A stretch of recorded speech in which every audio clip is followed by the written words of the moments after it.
महादेवा नमः। आप सभी मित्रों का फिर से इस महादेव संस्कृतम यूट्यूब चैनल में मैं राधिका नंदन स्वागत एवं अभिनंदन करता हूँ। हम लोग संपूर्ण संस्कृत व्याकरण की श्रृंखला पढ़ रहे हैं।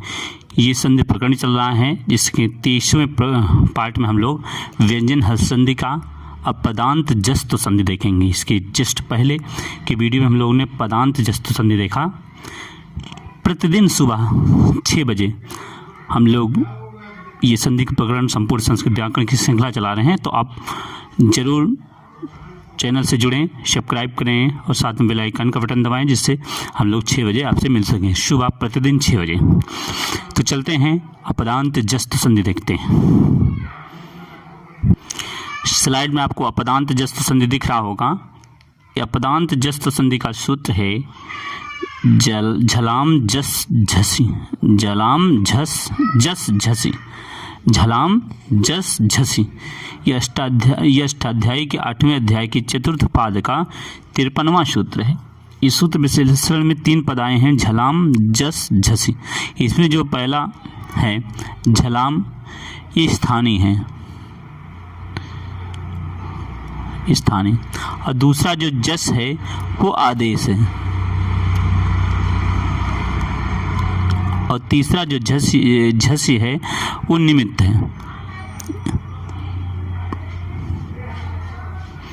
यहाँ देखें, स्थानीय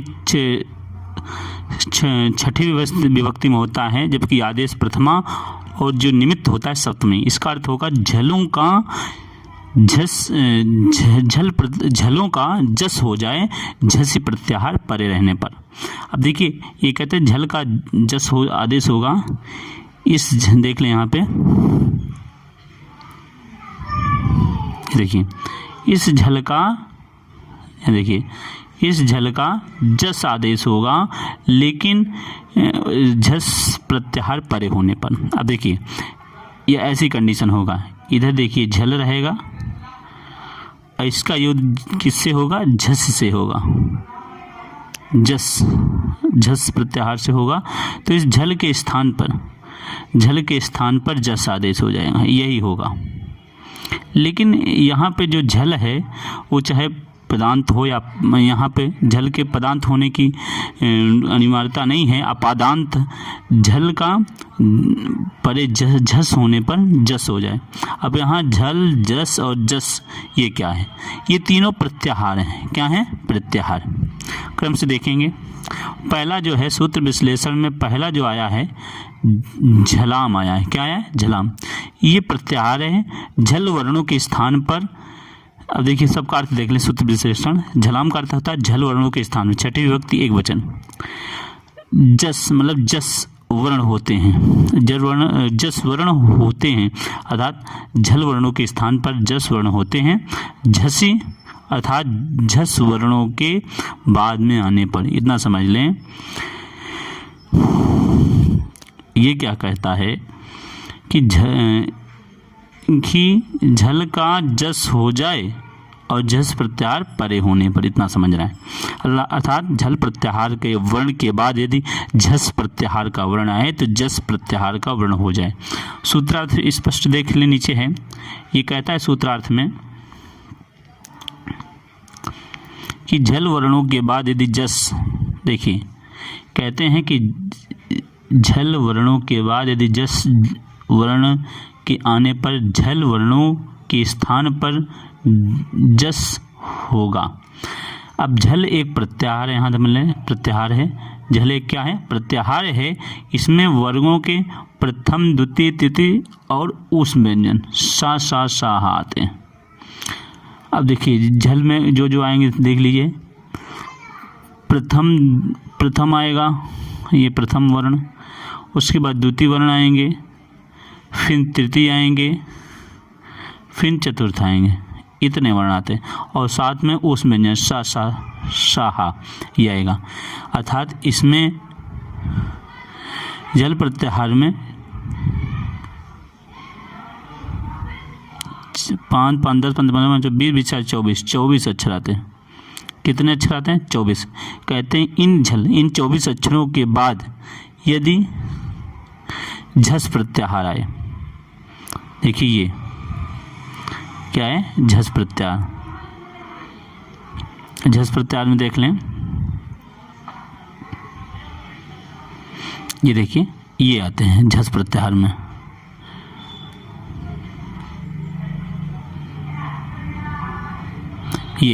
ये 10 अक्षर, ये 10 अक्षर, तो इनके स्थान पर क्या हो जाए, जस हो जाए, जस हो जाए, क्या हो जाए, जस हो जाए। जस में कितने आते हैं, ये 5 अक्षर आते हैं, ज ब ग ड दस, तो ज ब ग ड द ये 5 अक्षर हो जाएं। इतना समझ लें, यदि झल प्रत्याहार वर्ण के बाद झस प्रत्याहार के वर्ण आए तो झल प्रत्याहार के स्थान पर जस प्रत्याहार का वर्ण हो जाए। इसको उदाहरण के माध्यम से और समझते हैं। यहाँ पे 3 चीज़ें मैंने बताया था, एक स्थानीय है, कि एक आदेश है, निमित्त है। स्थानीय के स्थान पर आदेश होता है और निमित्त उसका कारण बनता है, इसलिए आदेश होता है। देखिए यहाँ पे स्थानीय क्या है, झल प्रत्याहार है। इसी स्थानीय के स्थान पर आदेश क्या होगा, जस प्रत्याहार होगा। अर्थात का, खा, गा, घा, हा के बाद यदि झस प्रत्याहार, झस में वर्गों के तीसरा चौथा अक्षर आता तो इनके स्थान पर क्या हो जाएगा, ये हो जाएगा, इनके स्थान पर हो जाएगा जा। जस प्रत्याहार का गा वर्ण, चा, छा, जा, झा, इनके स्थान पर जा हो जाएगा। और टा, ठा, डा, ढा, सा डा हो जाएगा। और ता, था, दा, धा, सा के स्थान पर दा हो जाएगा। और पा, फा, बा, भा के स्थान पर बा हो जाएगा। ये ऐसा क्यों होता है समझ लें।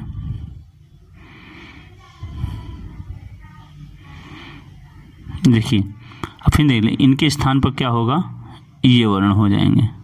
इनके स्थान पर ये जा हो जाएगा। इनके स्थान पर टा वर्ग डा, ता वर्ग के स्थान पर दा वर्ग हो जाएगा। और पा वर्ग के स्थान पर बा हो जाएगा। ध्यान दें इसको, क्यों ये ऐसा ही क्रम से क्यों होता है, क्योंकि स्थानीय अंतरतमा की सहायता से, यहाँ देख लें एक सूत्र आता है स्थानीय अंतरतमा। ये क्या कहता है, ये आता है सूत्र की सहायता से उच्चारण स्थान की साम्यता के को लेकर जा, ब, गा, डा, दा जस आदेश होता है। अर्थात यदि का वर्ग का है तो गा आदेश होगा, क्योंकि का उच्चारण स्थान भी कंठ होता है और गा का उच्चारण स्थान भी कंठ होता है, इसलिए का वर्ग के अक्षर का गा होगा, चा वर्ग के अक्षर का जा होगा और पा वर्ग के अक्षर का बा होगा और टा वर्ग के अक्षर का डा होगा और ता वर्ग के अक्षर का दा होगा। जैसे उदाहरण दिया क्रुद्ध प्लस धा, क्रुद्ध प्लस धा। यहाँ देखिए कि धाकार है, जो क्रुद्ध का धकार है, हाँ देख लिए, जो क्रुद्ध का धकार है ये है क्या है, झल है। और जो ये बाद में धा वाला है ये भी क्या है, झस है, झस है। अब चूंकि इसके स्थान पर, इस झल के स्थान पर क्या होगा, जस आदेश हो जाएगा। तो जस में 5 अक्षर आ रहे हैं तो कौन सा आदेश होगा, प्रश्न उठता है कौन सा आदेश होगा। चूंकि धा ता वर्ग का है, किसका है, ता वर्ग का, तो ता वर्ग में धा का उच्चारण स्थान दंत है, तो दंत के जो उच्चारण स्थान जस में जिस वर्ण का उच्चारण स्थान दंत होगा वही आदेश होगा। चूंकि दा का उच्चारण स्थान दंत है इसलिए धा के स्थान पर दा आदेश होकर धा के स्थान पर दा आदेश होकर क्रुद्धा बना शब्द। क्या बना, क्रुद्धा, क्रुद्धा। इसी तरह यहाँ दूसरा भी है, दूसरा उदाहरण भी है। देखिए क्रुद्ध प्लस धा, ये भी यहाँ भी था, यहाँ भी धा था, तो धा के स्थान पर दा आदेश हुआ, जस आदेश हुआ और बना शुद्धा। क्या बना, शुद्धा। अब आइए अगला तीसरा उदाहरण देखिए।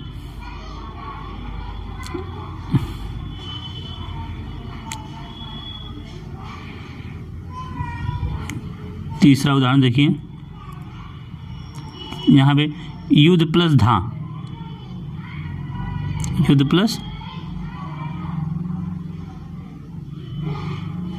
प्लस धा है, तो यहाँ भी धा जो है ता वर्ग का है, झल प्रत्याहार है, उसके बाद धा जो लास्ट में धा रहा है वो जस प्रत्याहार के अंतर्गत है, इसलिए झलाम जसवंते से धा के स्थान पर दा आदेश हुआ। ये दा आदेश होकर युद्धा बना। क्या बना? युद्धा।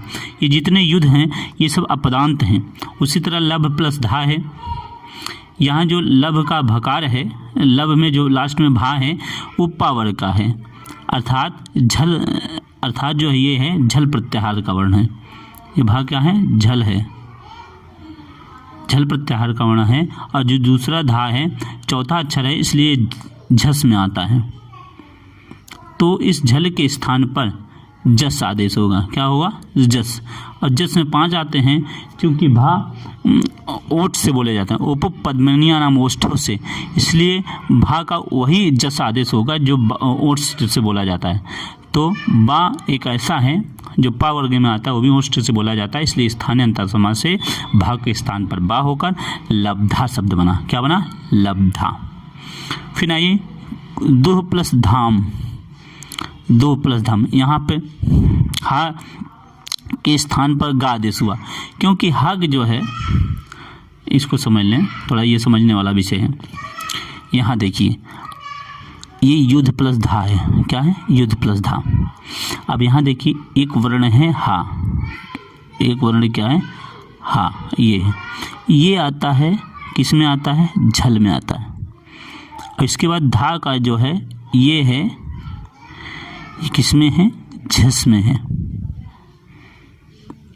सॉरी झस ये है। अब इस झल के स्थान पर जस आदेश होगा।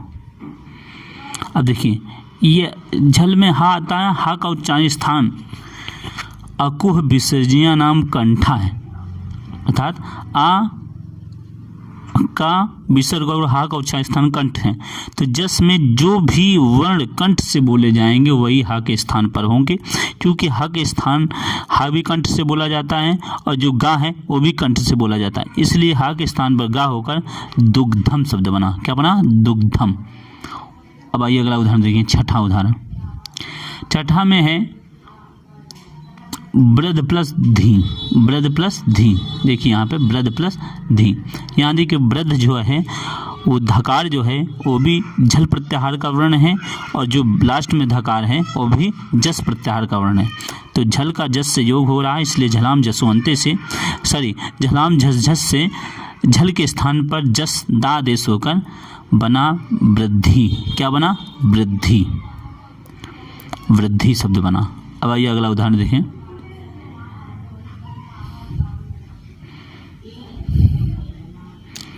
आधा उदाहरण देखिए, रुड़ध प्लस धी, रुड़ध प्लस धी।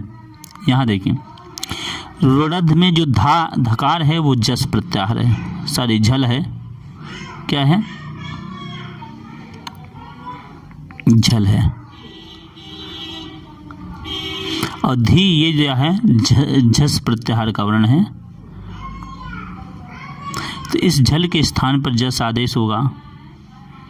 क्योंकि धा ता वर्ग का, इसलिए ता का तीसरा अक्षर दा होगा उच्चारण साम्यता का आधार पर, तो झलाम झस झस से दा आदेश होकर रुड़धी बना शब्द, रुड़धी।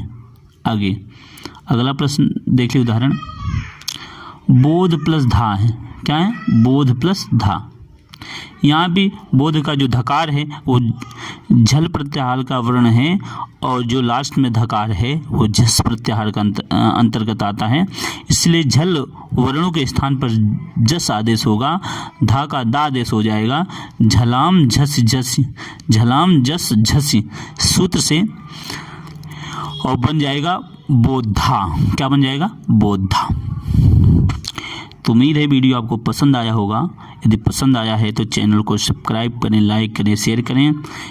चैनल की प्लेलिस्ट में सभी व्याकरण की प्लेलिस्ट बनी हुई है, प्रतीक संधियों की प्लेलिस्ट बनी हुई है, स्वर का अलग से, व्यंजन का अलग से और विसर्ग का अलग से बनेगा। बाकी अन्य कोर्सेज के भी प्लेलिस्ट बने हैं, आप चैनल की प्लेलिस्ट में जाकर देख सकते हैं, और चैनल को सब्सक्राइब कर लें। हम लोग डेली सुबह 6 बजे मिलेंगे आपके साथ नए विषय के साथ। तब तक के लिए महादेवाय नमः, शुभ प्रभातम।